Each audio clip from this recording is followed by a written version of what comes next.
शिक्षक आहे बाप स्वाभिमानी बाण बाप कणखर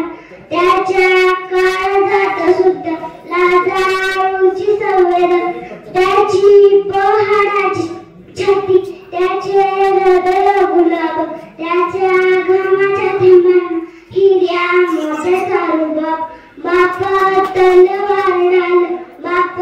पेटती मशाल बाप जागतो म्हणून घर झोपते खुशाल बाप घराचा कपाया